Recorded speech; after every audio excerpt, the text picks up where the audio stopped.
जो अच्छा power play counter करेगा, अच्छी पोजीशन में लाएगा। ये मैदान अब तक का रिकॉर्ड शहजाद भाई किस तरीके का आपको लगता है? ये मैदान ब्रायन लाला स्टेडियम है, प्रोविडेंस स्टेडियम, अगर सेमीफाइनल के लिए इसे चूज किया गया है तो कुछ तो खासियत होंगी इस मैदान या इसके आउटफील्ड में कि ये T20 के लायक स्कोर करने में मदद करे। जी बिल्कुल, क्योंकि अगर आप देखा जाए ये जितना भी वर्ल्ड कप हो गया T20 का, इसमें बहुत लो स्कोरिंग गेम्स हुए हैं। आज तक ऐसे लो स्कोरिंग गेम किसी जगह भी नहीं हुए। तो इसलिए इन्होंने मुझे लगता है कि ये बैटिंग पिच होगी, इसलिए इन्होंने सेलेक्ट किया है। क्योंकि अगर रन्स नहीं बनते तो वर्ल्ड कप में जैसे सुबह का मैच था, बिल्कुल ही एक लोग रात को जाग रहे थे सुबह मैच देखने के लिए, तो बिल्कुल वन साइडेड मैच हो गया। तो ये तो इंडिया इंग्लैंड का मैच है, ये वन साइडेड नहीं होगा।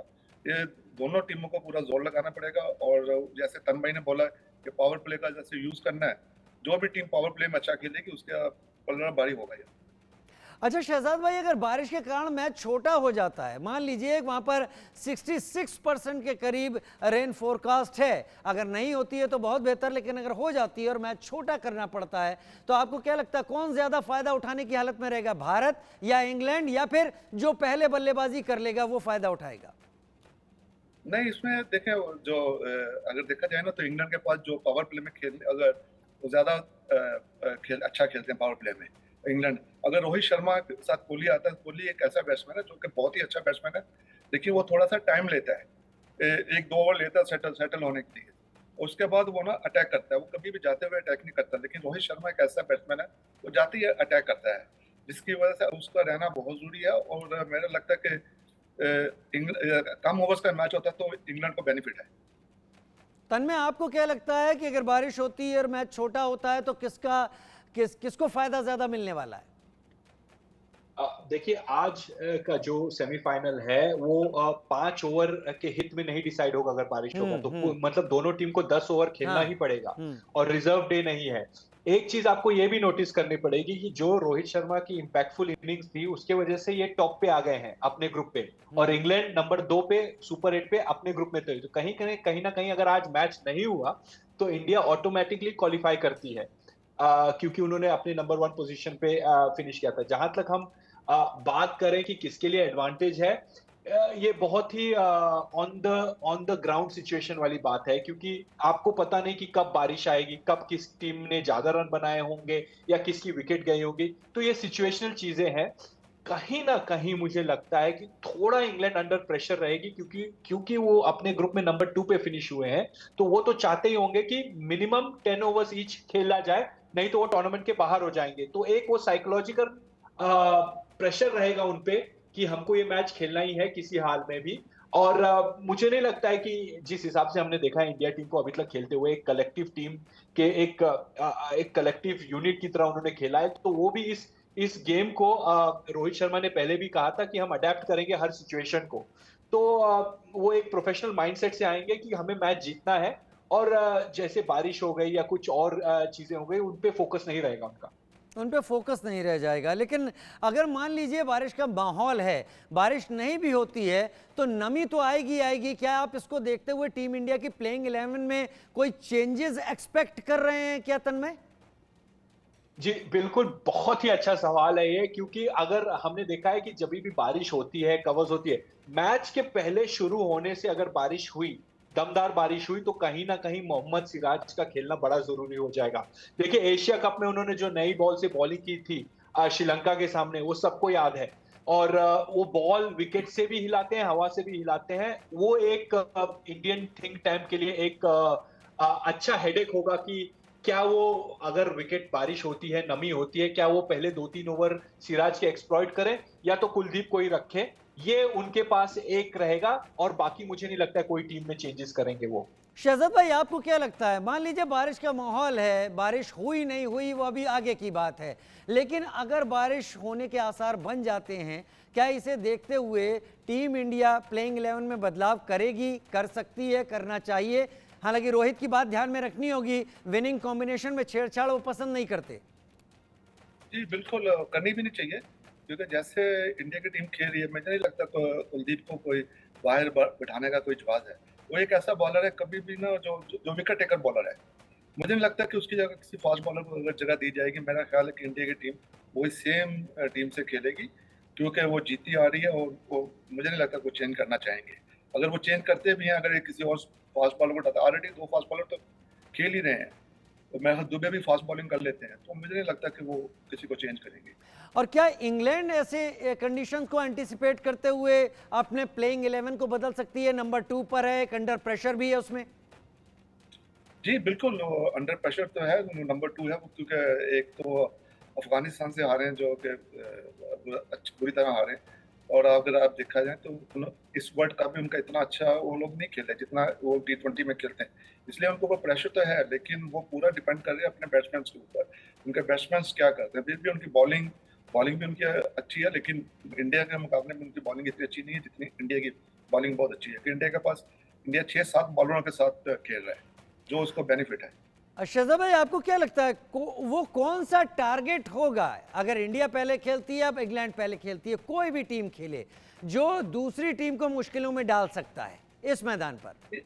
जी देखें, अगर तो इंडिया पहले बैटिंग करता है, अगर रोहित शर्मा अंदर रहता है 7-8 ओवर, तो इंडिया 200 प्लस करेगा। अगर रोहित जल्दी आउट हो जाता है तो इंडिया 170 तो वो कर ही लेगा किसी भी तरह से, क्योंकि उनके पास इतना लंबा बैटिंग ऑर्डर है, वो करेगा। अगर इंग्लैंड भी खेलता है तो इंग्लैंड भी, मुझे नहीं लगता कि इंग्लैंड अगर पहले बैटिंग करता है तो 170-180 से ज्यादा करेंगे। और लेकिन जो भी टीम टॉस जीतेगी, अगर बारिश का इम्कान है, वो फील्डिंग करना चाहिए, क्योंकि बाद में उनको कम ओवर्स मिलेंगे और टारगेट भी काफी इतना ज्यादा रिड्यूस नहीं होता। तो मुझे लगता है जो भी टीम टॉस जीतेगी वो आज फील्डिंग ही करेगी। तन्मय, आपका क्या कहना है इस पर? देखिए, इंग्लैंड की बात करें तो इंग्लैंड के पास एक सिलेक्शन हेडेक होगा कि वो टॉपली को, जो कि लंबे लेफ्ट आर्म बॉलर हैं, उनको खिलाएं, या क्रिस जॉर्डन जिन्होंने इंडिया के सामने बहुत ही अच्छा किया है, या वो मार्क वुड को वापस लेके आए जो कि अभी तक आउट ऑफ फेवर रहे हैं। पहले 2-3 मैचेस शायद खेले थे बट उसके बाद खेला नहीं है, तो उनके पास एक सिलेक्शन ये हेडेक होगा कि किस सीमर को खिलाएं।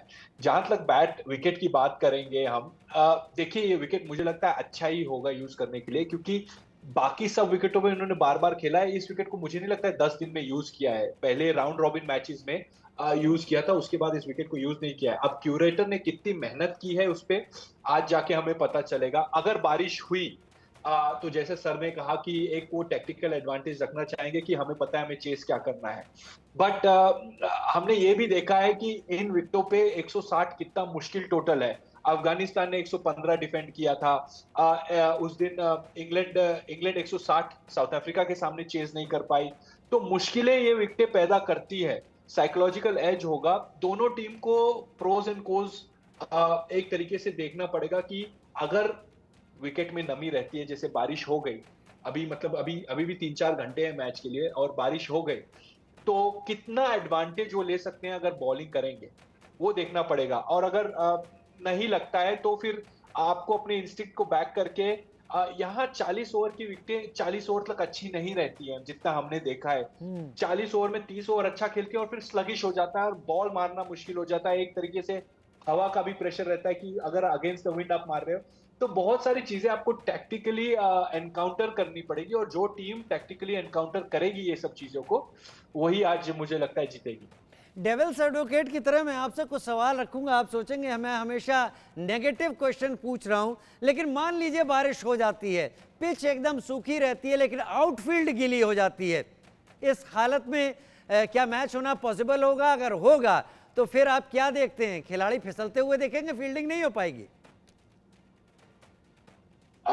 देखिए, वो तो मतलब खिलाड़ियों से ज्यादा हमको आईसीसी को क्रिटिसाइज करना पड़ेगा, क्योंकि इतना बड़ा टूर्नामेंट उन्होंने रखा है और कवर्स नहीं है, रिजर्व डे नहीं है, तो वो एक ऑफ द फील्ड इवेंट वाली बात हो जाती है। जहां तक प्लेयर्स की बात है, अगर बहुत सारी ज्यादा बारिश हुई, मुझे नहीं लगता है रोहित शर्मा ये टैक्टिक इस्तेमाल करेंगे, बट उनके हित में ही होगा, क्योंकि अगर आज मैच नहीं खेले वो तो ऑटोमेटिकली क्वालिफाई होते हैं। इंजरी भी एक कंसर्न रहेगी, कितनी बारिश होती है, किस तमाम से होती है, वो सब फैक्टर्स, सिचुएशनल फैक्टर्स हो गए, ऑन द स्पॉट होगा।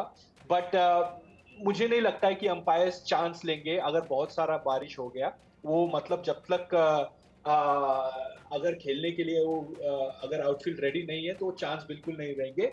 और देखते हैं क्या होता है। अगर विकेट ड्राई पूरी है तो बैटिंग ही करनी चाहिए, एक तरीके से एडवांटेज है। एक बार आप बॉल ग्राउंड में मार दो तो गीली हो जाती है, तो जो साइडवेज मूवमेंट है, लैटरल मूवमेंट है, वो भी कम हो जाता है। तो एक तरीके से बैटिंग करने का भी ऑप्शन है, क्योंकि बॉल जितनी जल्दी गीली होती है उतना इफेक्टिवनेस उसका निकल जाता है नई बॉल का, तो पावर प्ले में आप उसका एडवांटेज भी ले सकते हो।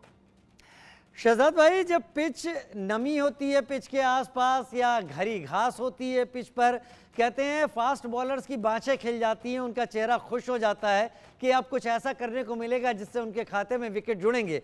लेकिन इसमें भी एक एंगल आता है रिवर्स स्विंग का। रिवर्स स्विंग को लेकर खासा कंट्रोवर्सी शुरू की गई, भारत को लेकर इसमें कंट्रोवर्सी हुई, पाकिस्तान की तरफ से हुई ये कंट्रोवर्सी रिवर्स स्विंग की आप किस तरीके से देखते हैं? क्या इसमें कुछ वजन आपको दिखाई पड़ता है या फिर अपनी गलतियों को किनारे रखकर दूसरे को टारगेट करने की कोशिश का नतीजा है रिवर्स स्विंग की कहानी? जी देखिए, जो T20 क्रिकेट होती है इसमें अगर आप बोले रिवर्स स्विंग, ये बहुत मुश्किल है क्योंकि ये T20 क्रिकेट बहुत छोटा फॉर्मेट है, और जो रिवर्स स्विंग होती है वो गेम काफ़ी थोड़ा सा जब पुराना होता है तभी उसको ऊपर बॉल के ऊपर आदमी जो है ना वो उसको रिवर्स स्विंग कर सकता है। अगर आप 20 ओवर के मैच के अंदर आप उसमें क्या रिवर्स स्विंग करें, क्योंकि मैं भी एक फास्ट बॉलर था, मैंने भी एज ए फास्ट बॉलर ही खेलता रहा हूँ क्रिकेट जितनी भी खेली है। रिवर्स स्विंग जाके जाएगा आप देखें तो 25-30 ओवर के बाद होती है जाके, तो शुरू में आप बहुत मुश्किल है, वो यहाँ तक बॉल को कुछ छेड़छाड़ करे वो दूसरी बात है, लेकिन मुझे नहीं लगता कि रिवर्स स्विंग का इसमें T20 के अंदर कुछ भी चांस होता है। यानी ये सारा का सारा ये जो कंफ्यूजन है, ये जो विवाद है, ये परेशानी, ये जानबूझ के क्रिएट की गई? अगर ये क्रिएट की गई तो इसके पीछे का मोटिव क्या आपको समझ में आता है? जी, मोटिव इसमें मुझे नहीं लगता है ये किसी ने ऐसी बात की है कि अगर उसको कुछ अगर वो क्रिकेट आदमी खेल रहा है तो उसको पता होना चाहिए T20 को आप कैसे बॉल को आप रिवर्स स्विंग कर सकते हो। T20 के अंदर तो बॉल आपका नया ही रहता है, तब आप मारते तभी तो इतने चक्कर लगते हैं T20 क्रिकेट में। अगर रिवर्स स्विंग होगा तो कैसे लगेगा? सिर्फ स्विंग कर सकते हैं आप, रिवर्स स्विंग नहीं कर सकते। रिवर्स स्विंग सिर्फ ओल्ड बॉल से ही होती है। जो बहुत ओल्ड बॉल होते हैं उसको क्या होता है कि एक साइड से लाइट हो जाती है, एक साइड से हैवी होती है। वो एक जो रिवर्स स्विंग है ना उसका एक माहिर होता है जो इसमें करने वाला होता है, लेकिन इतनी जल्दी वो 20 ओवर के मैच में कभी भी नहीं कर सकता। तन्मय, आज के बॉलर्स की बात आपसे कर लेते हैं। भारत के पास दो ऐसे बॉलर हैं जिन्होंने T20 में जी मुझे सिर्फ इस पे ऐड करना है, बहुत सारे फैक्टर्स होते हैं। हमने T20 क्रिकेट खेला है, एक चीज मैं बता दूं आपको, इसमें सेवरल फैक्टर्स होते हैं। जैसे सर ने कहा है कि इम्पॉसिबल है। अगर आपने न्यूयॉर्क का विकेट देखा होगा तो बड़ा अप एंड डाउन था और सैंड आउटफील्ड था। आप एक चीज नोटिस कीजिए, पिछले 6-7 सालों में जो डिमांड बढ़ गई है कुकाबुरा बॉलों की, जो डिमांड एसजी बॉलों की बढ़ गई है, अब वैसे क्वालिटी बॉल्स नहीं आते हैं। पहली चीज आप ये समझिए कि जिस हिसाब से पहले क्वालिटी बॉल्स बनते थे अब उससे नहीं बनते। सेकेंडली, आप अगर वेस्ट इंडीज के आउटफील्ड देखोगे तो बड़े रफ होते हैं, लश ग्रीन, जैसे आप यूके में हो गया या साउथ अफ्रीका या ऑस्ट्रेलिया में हो गया, वैसे आउटफील्ड नहीं रहते हैं।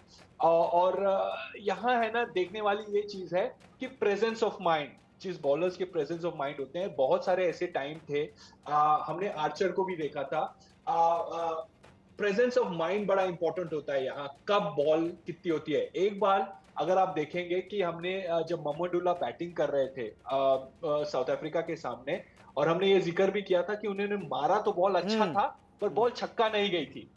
उस दिन भी मैंने यही चीज बोला था, क्वालिटी ऑफ बॉल और सॉफ्ट हो जाते हैं क्योंकि आउटफील्ड इतना होता नहीं है। जी हाँ, एक चीज आपने ये बोली कि नई बॉल है कैसे हो सकता है, बट ये आपको आउटफील्ड और कंडीशंस भी बहुत मैटर करते हैं। ये रोहित शर्मा ने बड़े प्यार से बोला था।